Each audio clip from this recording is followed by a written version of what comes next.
Someone was a Bowie fan? "Do I know you?" he said. "Well," I said, "a friend of mine is trying to get me to join your guild. Do you have a second?" "Who?" said Tambris. "What friend?" It's important to point out here that this is all just typing. There's no actual conversation. But I felt as though I could hear the skepticism in Tambris's voice.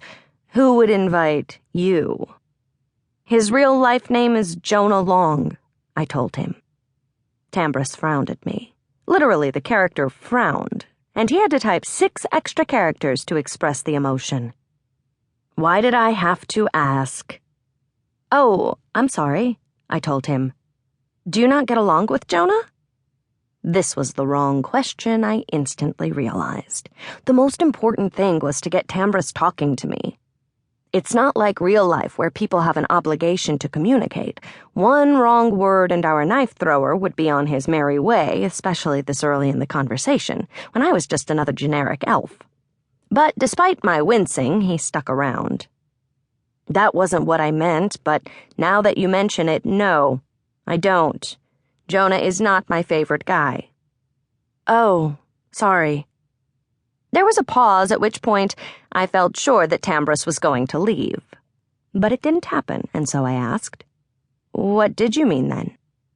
"Jonah just invites everyone into the guild. Almost everyone knows him personally." "Do you know him personally?" "Well, no, not me, just all the new folks. And maybe Orchardary. But it's like a disease. Eventually his mother will be playing with us."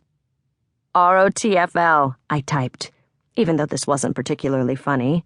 Mrs. Dalloway I wasn't, but Tambris kept looking at me. "He's really more of an acquaintance anyway," I told him. "But he was telling me something about some kind of theft." "Harumph." Who types harumph? "I don't want to join a guild where you might get stolen from by your own teammates," I said to Tambris. "Does that kind of thing happen all the time?"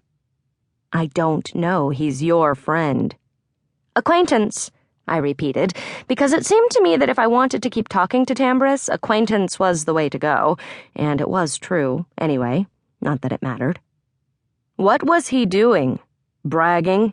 typed Tambris. I stopped for a second because it seemed like the conversation had made a turn that I didn't follow. It's like when you're talking to your aunt about the new Spider-Man movie and everyone is suddenly saying that it tastes like blueberries. A beat has been missed. "Bragging about being my acquaintance?" I asked, though I knew this couldn't be right. Tambris /scoffed at me. He had quite a glossary of emoticons. "No, you nitwit," he said, "about the theft." Yes, this was all tasting like blueberries. Nothing to do but soldier forward, though.